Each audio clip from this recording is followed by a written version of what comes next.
Just want to say welcome, everyone. Thank you so much for joining us. This is Microsoft's Manufacturing Industry Insights series, and we're going to take on leveraging data, AI, and automation to expect the unexpected in your supply chain. My name is Melinda Carlson. I'm from MCA Connect. We are Microsoft's U.S. Supply Chain Partner of the Year. Work very closely with Microsoft, and super excited to have Zubair Hussain with me here today, hosting with us, also from Microsoft, a specialist in data and AI. I also have two of our leaders from MCA Connect that specialize data and AI automation strategies and solutions for manufacturers, Howard Honadel and Darren Witten. So Howard, Darren, Zubair, ready Hi, to everyone. have some fun? Thanks for being here.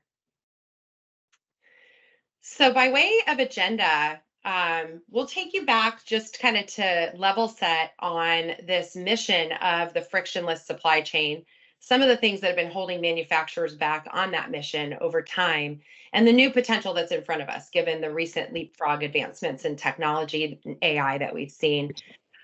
We'll dive into what MCA Connect is seeing when we work with some of the world's leading manufacturers and how they're, eating this elephant, this huge goal of the frictionless supply chain, and on their journey to expect the unexpected, as we said.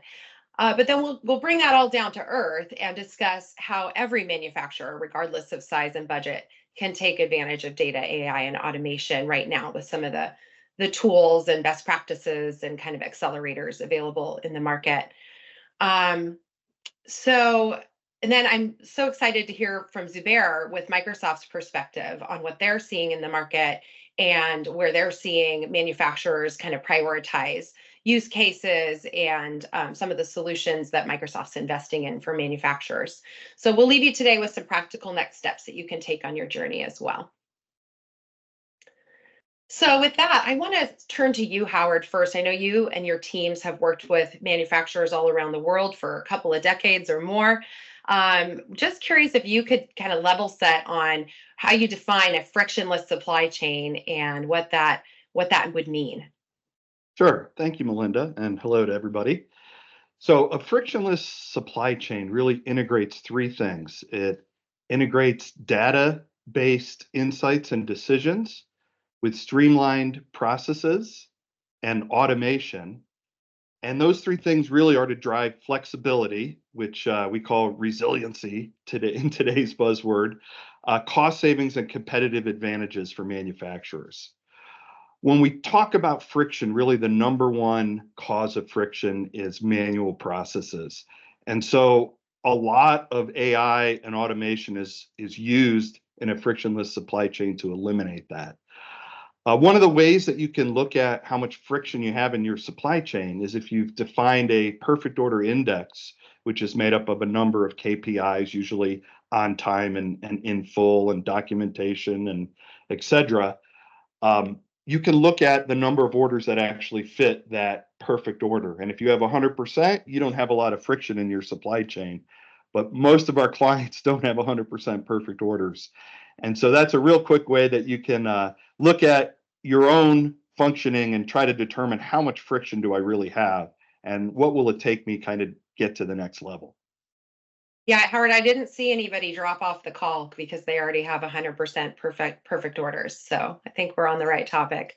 So tell us a little bit about what's getting in the way.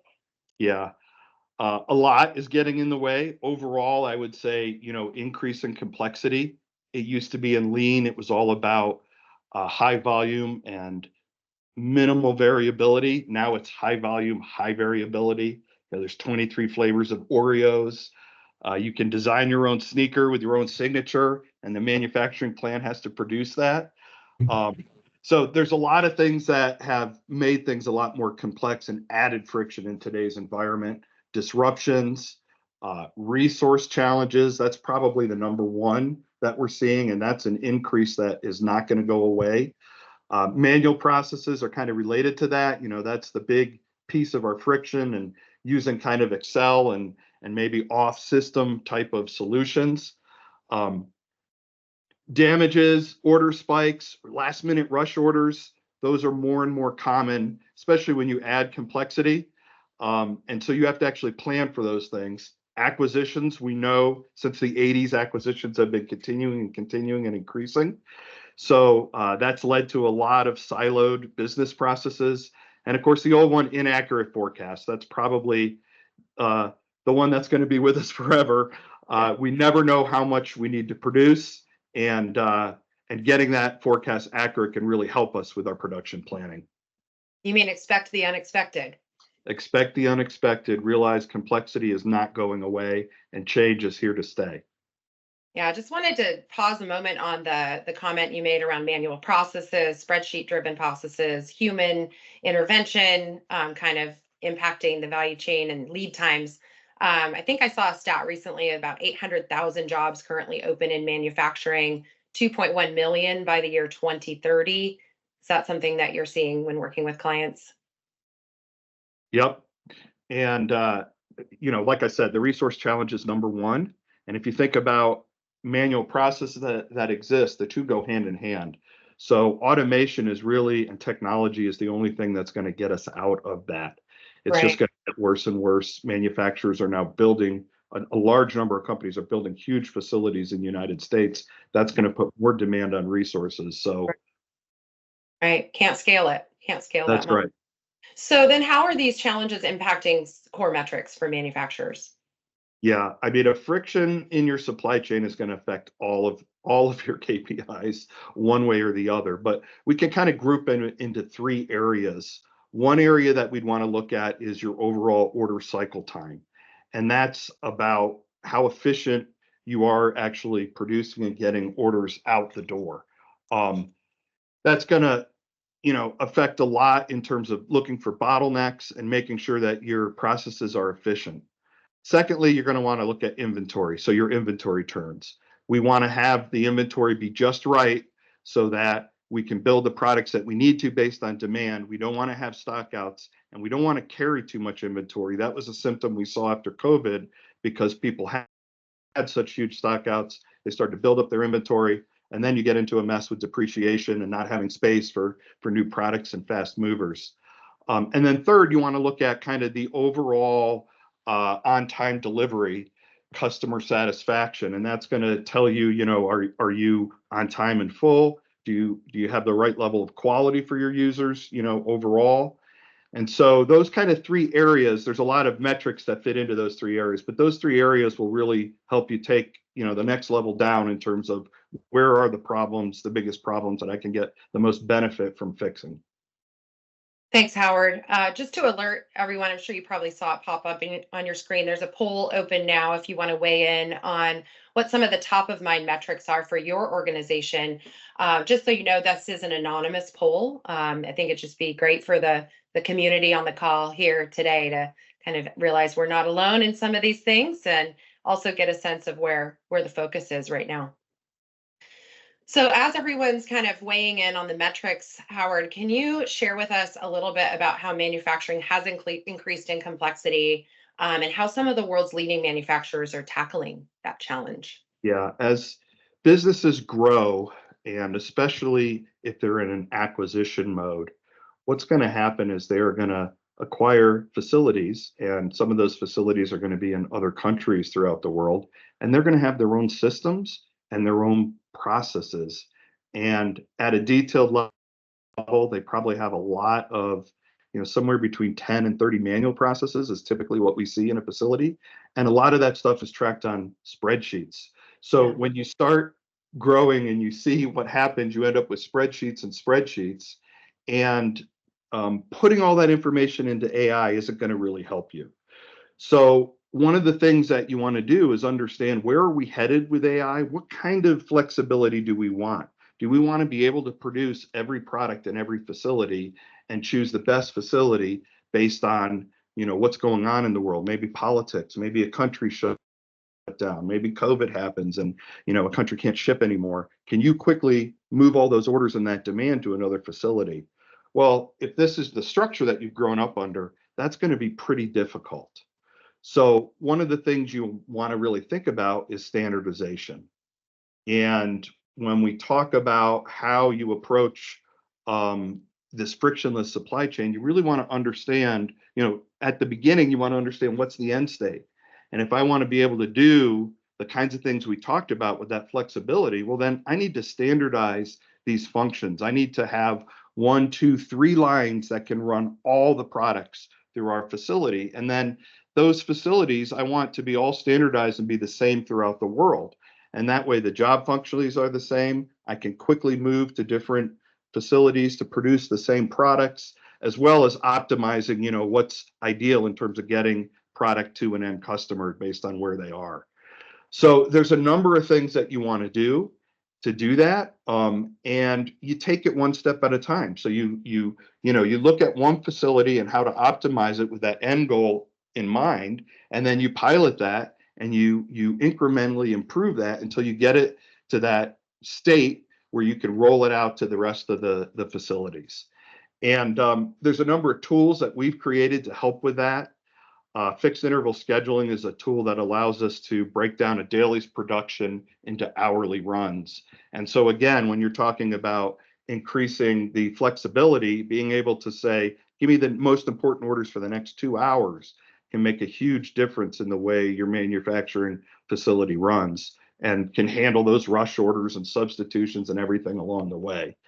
So it's really thinking about that end state, but then starting small and then incrementing on those steps until you eventually get to your entire organization. Yeah, thanks, Howard. So on the screen now, I think is one example of a client who has taken on this standardization mission. I'm just curious if you could share some of the outcomes that they've realized by doing Yeah. so. The great thing about doing consolidation along with modernization is you get like a multi-X return on investment. So, and that investment typically pays for itself through the consolidation of software and systems. So the numbers that we have seen are just mind blowing in terms of the return. These projects can be completed, under a year. So within 6 months, you can have a payback, and then that payback continues, to the future as long as you're running these new systems. So we've seen huge savings with this stuff. Really, just no brainers for the investment that it takes to do it. Okay. So I guess now that there's a global platform, this world-leading manufacturer, have they achieved a frictionless supply chain? Are they ready to expect the unexpected? Not yet. And that's because once we're optimized at this level and at our process level, with orders that we talked about previously, we need to look at the bigger cycle. We need to look at the S&OP process from planning through execution. And we'll find again that these are kind of siloed. Typically, that's how they grow up in a business, a different department. And we have handoffs between those departments. So part of what you want to do when you think about automation is think, how do we do S&OP today? It's probably a manual kind of process and check-in and approval process. How can we automate that in the future and remove the kind of manual steps so that that just flows through as a part of normal course of business? Right. And so even with a global standard platform in place, you've got all these kind of manual steps that are happening around the planning and execution, things like OEE or track and trace or resource planning, production scheduling, all of those good That's right. things. And And so then how do you kind of start to tease apart where to get started with data, AI, automation investments to kind of yeah, make the biggest bang for the buck? I think it's overwhelming sometimes with all the places you can start. So if you think back of what we talked about in the beginning about streamlining processes, that's a place that we can make some immediate hits and gains, and we can do some of that stuff today with our current systems. So we Hmm. don't have to swap out to new systems. And there's some tools out there like Microsoft Empower Automate has a process mining tool, and it's really fabulous. It's pretty new, but if you just see this screen here, you can see that there are a number of processes out of the box that you can kind of get started with. And of course, supply chain, the order to cash process that we've been talking about, and the production process that's embedded in that process, both of those are available here. But you can also create your own process, so you're not limited to that. And the reason why I wanted to show this tool is it's a way that you can quickly get started. This is a summary screen, for example, of the order to cash process. So on the left-hand side, you can see all the steps that it takes to actually take an order through your system. Kind of in the middle, lower part of the page, you see some variants. So it shows you all the different variants that exist. And on the right, some average duration, and to the far right is Copilot. And that's really what I wanted to talk a little bit about, because now that Copilot is a part of process mining, it really gives you the ability to kind of have like an industrial engineer in the box. And you don't have to do timing studies now to figure out, is line picking or cluster picking better? And you can set up the system and find bottlenecks, set up different variants, and see what the actual impact is. So there was a bunch of blog posts where people were creating some serious savings in the warehouse by just using process mining. And that's something we see a lot of. Sometimes the warehouse doesn't get zoned optimally. And that just happens as a normal course of business. Sometimes finance needs to have reports and needs to have zoning a certain way. Well, with process mining, this can give you the data that you need to show the finance team why maybe the way it's been zoned isn't optimal and you need to adjust some of that stuff. So this is just a great way to get started at the actual process level, which is one of the key things that we need to look at when we're eliminating friction. Yeah, and Howard, I mean, certainly identifying bottlenecks is like what we're after, but even just getting visibility to what those processes are and what the That's steps right. are, variance is That's progress, right. right? It's the data-based insights. Right. So And so one of then the go go ahead. ahead. Oh, I just I was wanted just going to ask like how you would get these types of insights because you could, there could be a number of things you might need to do behind the scenes to illuminate that, but it sounds That's like right.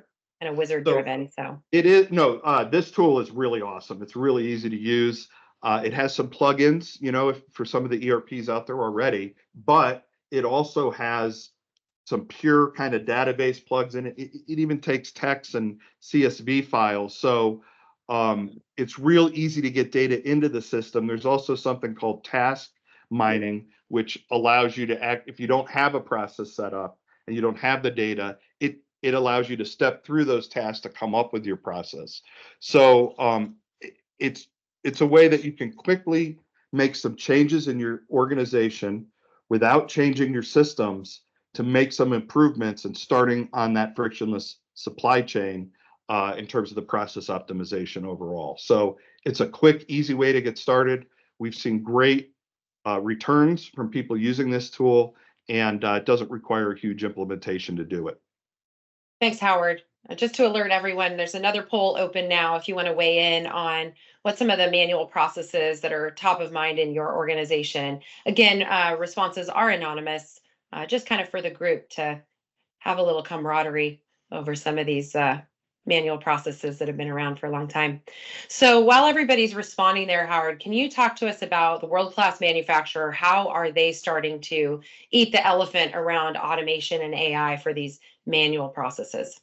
Yeah, so we started by optimizing those particular processes. So you probably heard a lot about demand forecasting, and we want to automate that with AI and ML.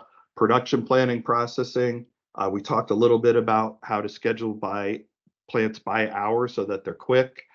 Backlog decisions that happen and prioritization of orders. Of course, resources are among all of those processes. And really what we're trying to do is interface out the door with logistics to get these shippings on time. Well, now we're really talking about integrating between these modules. So we optimize the little pieces, and now we need to optimize the flow overall. And that happens at different levels, kind of depending on what it is that we're doing. And so one way we can look at this is through, what we refer to as a cascading AI model. And this is kind of like the brain. So if we look at something like production planning and a production engine, on the left side, we have a number of inputs. On the right side, we have the outputs that we're trying to get to. And in the inside, we have all our nodes and let's say models and agents that actually process data to get us to what we want on the right-hand side. So in order to do that, each node is very simple, but there may be a number of different nodes that are called in order to provide that more complex kind of answer at the end of the day. So there is a method to this madness, and the bottom line is we want to keep things simple. You know, if you're creating a soup for an analogy and you throw in all the ingredients, you know, typically it doesn't taste that good, right? And so Einstein, a genius in terms of physics that gave us relativity, he has some things that he said that I just think are pretty funny. Like he used 1 bar of soap to wash with, to do his hair, to shave with. He said he didn't want to have to make any decisions on soap. You know, another one was shirts. He only had white shirts that he would wear. He said he never wanted to have to pick a color and have to waste thought on picking his shirt. So he just had one version so he could pick it and focus all his energy on physics. Um, so that's the same kind of theory that you want to keep in mind when you're doing AI, ML type of projects. We want to keep the constraints and everything really focused so we can optimize that and then we can build on it and broaden it out. So it's, you know, again, it's the same theory we've been talking about, is one small bite at a time, optimize it, and then you can go ahead and you can, you know, apply that to other places, add some more variables and constraints, etc. So, Howard, you're saying that if I've ever wondered why I'm not a world-renowned physicist, I need only to walk into my closet and see how many different colored shirts I have. That's right. I had a white one. I decided I'd have to go colored today. I think it's a trade-off I'm willing to make, but I'm sure glad that Einstein chose that path. Before you head out today, I would love for you to just leave us with some of the themes you're hearing in the market as those who go forward after today are considering their strategies around data, AI, and automation. And then we'll kind of turn the topic over to demand forecasting here shortly. Thank you, Melinda, and I'll be real quick. I'm running a little over here. So process and platform modernization, we see a lot of this. People are trying to figure out what they can do to update their systems. They've been running the same systems for the last 30 years. And that is related to the next one, which is really consolidation. And if we can put those two together, which is what we've been talking about today, it's a win-win because the consolidation then will pay for the modernization. The other key, obviously, is unifying all that data. So under analytics, that's a huge thing that we're seeing. A lot of people in the cloud, they want to be able to look at OEE on their factory at a global level through all their factories, and that's not the only thing we want to see at a global level. But that's real common, and of course, integrated applications. You know, the day of things in a vacuum in a silo, that doesn't work in today's world. Everything needs to communicate and network in order for us to understand the big end-to-end picture. So thank you for your time, and I will hand this off to the next speaker. Thanks, Howard. I zooming in on the process areas down below, demand forecasting, we have to talk about that on a webinar that's about expecting the unexpected. So I'd love to pull you into the conversation, Darren, and can you just share a little bit about what you're hearing from our customers around their demand forecasting processes and some of the best practices that we're helping them adopt? Definitely. Thanks, Melinda. So demand forecasting is where it all starts, really, right? It can make or break your profitability. It's also an area that's prime for automation and AI technologies. So when it comes to demand forecasting, the ultimate goal is to strike an ideal balance of inventory between having enough to capitalize on revenue opportunity while not having too much excess inventory to taking up too much space in the warehouse, right? So this doesn't happen overnight. It is a process. But while manual processes may have been effective in the past, automation is now necessary to ensure accuracy, efficiency, and a competitive advantage. So how does it work? One of the pain points in the manual approach of demand forecasting is the difficulty in achieving accuracy at a detailed level. Many times there's only enough time and manpower to generate one version of the forecast. And the historical accuracy of these forecasts are rarely monitored because of the effort to adapt can be substantial. So today's automation and AI technologies provides a new approach with multiple models that are trained over time and are identifying opportunities like intentionally forecasting demand for products based on their sales patterns. For instance, products with a smooth sales pattern might have consistent sales from one month to the next, while products with an erratic demand might have sales that occur infrequently, which makes them less predictable. So we found that using this champion challenger model approach has been effective in predictive demand forecasting. So this method allows all AI models to compete for the position of champion based on accuracy when compared to historical demand. So as the automated process and AI models are refined, overall accuracy continues to improve over time. So analytical reporting designed to measure actuals versus forecast also helps explain those unexpected factors that impact the forecast accuracy. One way MCA Connect has successfully assisted companies in building out a supply chain control tower starts from the top. First, by predicting demand and then smoothing it, we can optimize inventories. So by leveraging Azure Machine Learning and Power BI, we've optimized inventory replenishments by comparing 4 models in this case. And based on historical demand, we clearly show which model would fulfill demand while reducing inventory assets. We automated this labor-intensive step and improved it greatly. In fact, we provided the ability to change the machine learning model being used to smooth demand by product or product group. And also notice in this case how there was an almost $14 million annual impact by identifying a more optimal challenger to the existing champion. The payback on AI technologies with use cases like this can be quick and significantly greater than the investment. Wow.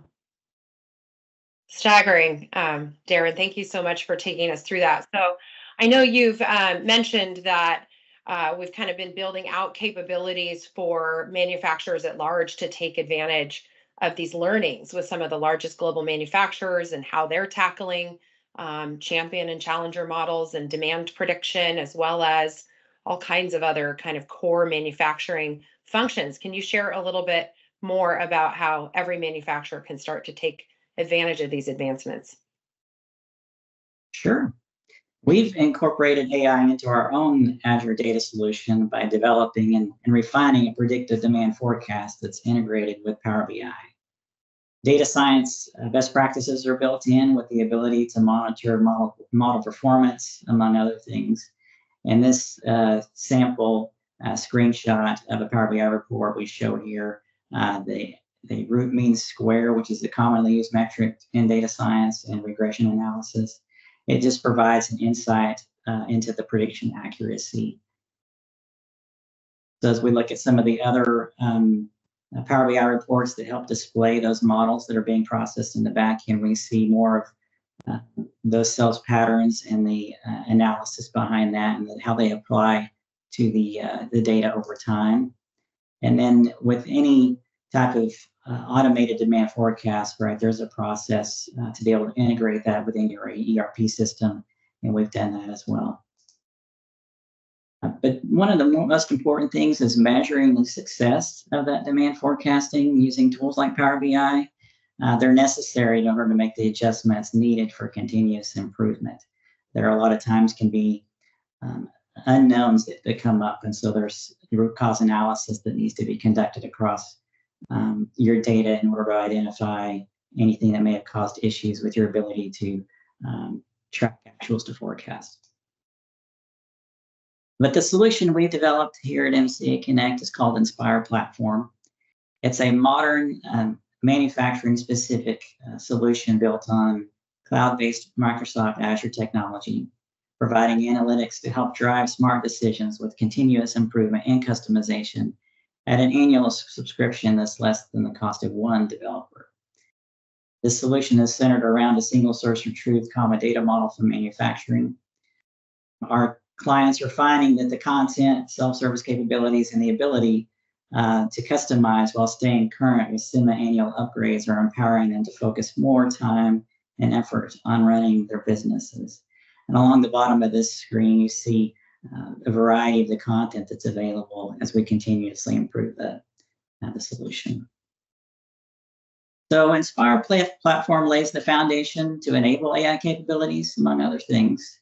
Manufacturers can essentially spin up AI-based predictive demand forecasting in a matter of weeks with Inspire Platform. Right, it's compared to several months, sometimes well over a year when building a custom solution. So what we see here on the left side are a variety of data sources that a lot of times can pile up through acquisition and those Yeah. sorts of things. But that data can be ingested into a data lake and essentially capture the raw data as it stands.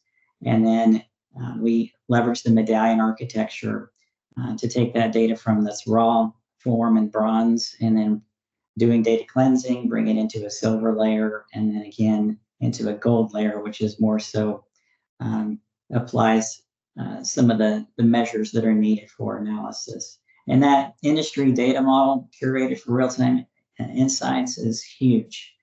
This is the work that's necessary in order to try to unwind some of the architectures that are in these ERP systems. Becomes simple whenever you have a common data model that's designed in such a way to enable self-service. And then we also have executive dashboards that cover the gamut as far as the high-level KPIs that execs would like to see across their organization. So we're excited to be able to be in a position to help manufacturers take advantage of Microsoft's Azure data and AI technologies through Inspire platform. If you're in need of a way to quickly ramp up on leveraging data, AI, and automation in your supply chain, something like Inspire platform may be the answer you're looking for. Yeah, thank you, Darren. I just want to zoom in on the Lakehouse medallion architecture for a minute, because I think I've heard quite a bit of conversation around, I think most are starting to think about, do I land my data in the cloud? Do I migrate my core business application data and insights to the cloud? And a lot of folks are taking that on. What's not always clear is that there really should be some cleansing and improvement and transformation involved to make that truly valuable and ready for real-time insights. Anything more you want to add to that topic? No, that's correct. That's correct. Absolutely. The results of your reporting are only going to be as good as your data. So processes like master data management and data cleansing to provide the data in a format that is ready to be analyzed and prepared for things like AI and just for demand prediction, for example, to be able to analyze the data across all those platforms, across all the different levels of data are definitely important. Absolutely. Well, thank you so much, Darren, for spending some time with us on the topic of demand forecasting. And for those who are attending today, we'll have some great options for you at the end to book 30 minutes to discuss your process and kind of start to get your arms around how you can become more productive and expect the unexpected.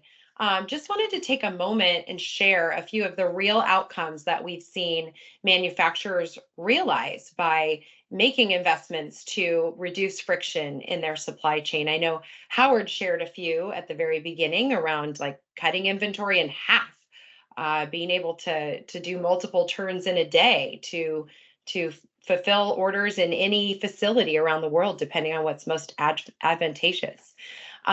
So global standardization, process mining, the real-time analytics and intelligence are all solutions that our customers have utilized, as well as some low-code automation. We've got a great flip book I'll leave you with at the end if you want to learn more about automating with low code. But one example of that, just to share an anecdote, on the screen, we've got some lead time savings of 50%, right? So if you kind of have to replan your production in a hurry, cutting that process in half from days to maybe a 30-minute stand-up meeting to review a suggestion from your intelligent planning system. And then even downtime reductions by as much as half. Similar scenario where we had a manufacturer we were working with that sometimes jobs would flow to the production floor and they'd find out, well, we actually don't have the information from the customer that we need or the approval from the customer we need to proceed with this job. So we have to stop and we have to actually retool to go do something else. And there's real tangible downtime associated with that. So very simple, low code solution that we built to kind of get ahead of that and apply some intelligence to the production planning to avoid those scenarios. So again, these are real outcomes on your screen that manufacturers are realizing by investing in these types of solutions. So at this time, I'm going to pull Microsoft into the conversation, and also just want to encourage, if you guys have questions or want more information on anything, feel free to use the chat. A few folks have been doing that, so you're welcome to do that. We're keeping an eye on that and happy to answer any questions that you have as best we can. Thank you to Darren and Howard for taking time to share MCA Connect's perspective on where manufacturers are focused when it comes to data, AI, and automation. And then Zubair, I'd love to just turn it over to you to kind of zoom out and share Microsoft's perspective on the trends in the market, where you're investing, and solutions that are available. Thank you very much, Melinda, and welcome everyone. And thank you for joining us today as we explore the exciting intersection of AI, Gen AI, and their impact on manufacturing and supply chain. I'm really excited actually to be co-hosting with MCA Connect. They are one of our top all-around cloud partners and work closely with many of our customers to better support the overall organizational cloud strategy. Thanks, Zubair. Oh, you're welcome. In today's fourth industrial revolution, AI isn't just a futuristic idea. It's the driving force behind innovation. From automating factories in the past to today's smart supply chain systems, we've made incredible progress. As you can see, the impact of AI will significantly contribute to global economic growth. According to McKinsey, it's a $6.4 trillion impact by 2025. That's huge. AI's impact on manufacturing includes efficiency improvements, quality control, supply chain optimization, predictive maintenance, personalized manufacturing, and energy efficiency. AI empowers manufacturers to tackle challenges in today's supply chain. It helps them navigate complexity, optimize operations, and stay resilient among rapid changes. Now, there are several challenges manufacturers face, as you've heard, right, in pursuit of a frictionless supply chain at the beginning, and industry research reinforces these trends and clearly illustrates that while manufacturers have historically been behind the AI adoption curve, they are pulling ahead this year. Things are moving fast, and now is the time for manufacturers. So as you can see, manufacturers are currently faced with managing customization at scale, with the increasing complexity in product variations, ongoing acquisitions, as Howard shared, et cetera, right? Reducing downtime and optimizing energy consumption by using IoT technology, right? Improving efficiency and optimizing global capacity utilization with digital twin technology. There's also process automation, where it's now being widely adopted as a method of both mitigating an epidemic level labor shortage in manufacturing and to digitize processes to take advantage of AI. Product development is another area, is actively moving to the cloud to take advantage of AI and IoT technology for continuous engineering improvements. So as you can see, there are several departments inside any organization, right? And from manufacturing organization, it's like from factory operations, supply chain, marketing, et cetera, legal. And AI empowers and can empower each of these departments. Azure AI is designed to make it easy for developers and organizations to add AI capabilities to their applications without the need for extensive expertise in AI. Azure AI helps you quickly build, deploy, and scale AI-enabled applications and to take advantage of the scalability, security, and compliance capabilities of Azure.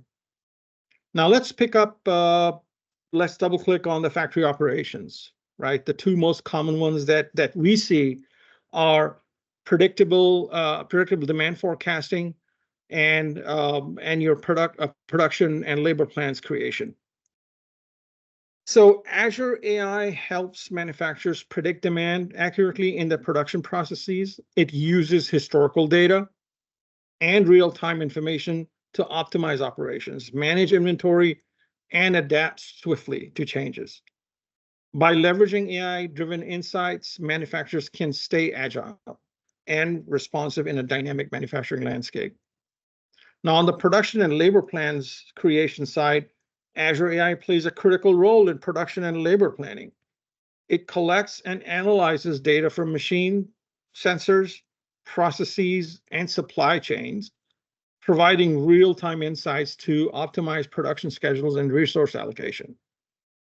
By monitoring equipment health, Azure AI helps prevent breakdowns and minimizes downtime, ensuring efficient production.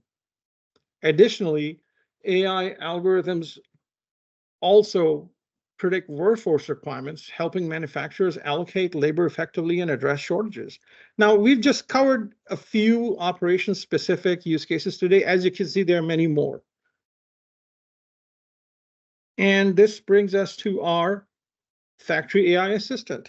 One of the most popular use cases for AI since Azure OpenAI service became available, I believe last year, is the Factory AI Assistant. And this is a very common use case in many of the companies that we deal with.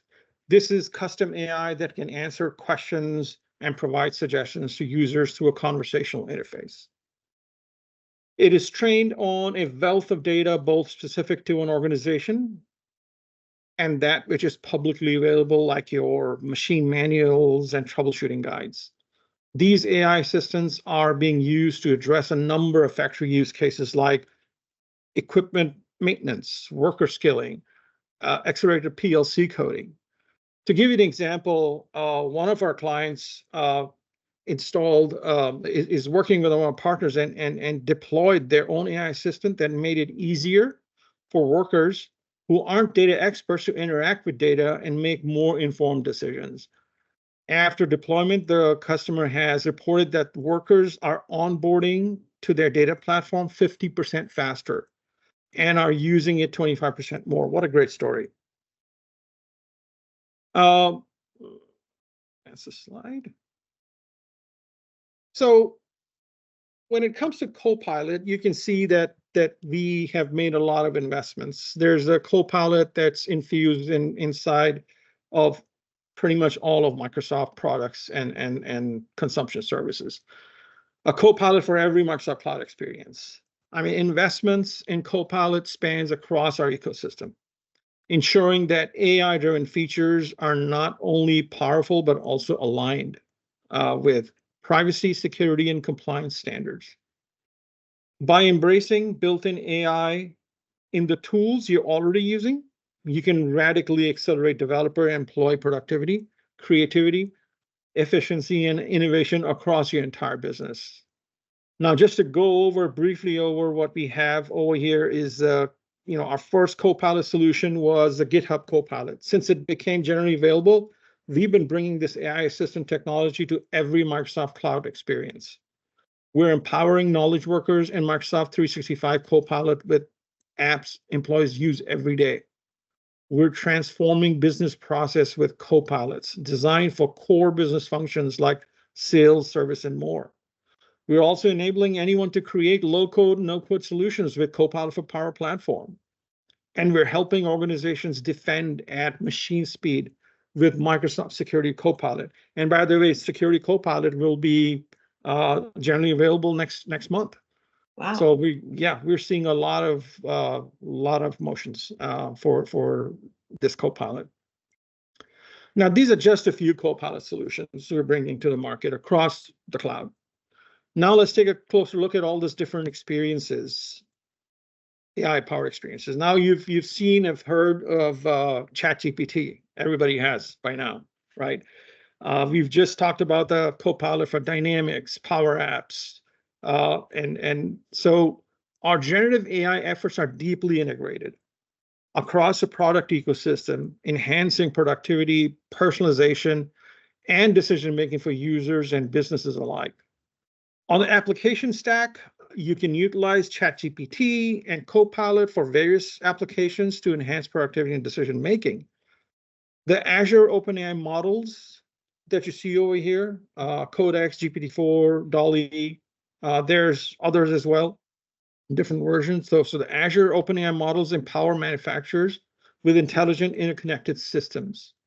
revolutionizing productivity, product quality, and operational efficiency. By strategically leveraging these models, businesses can drive the industry towards unprecedented levels of success and innovation. And we are using this technology, OpenAI, Copilot, for so many of our clients.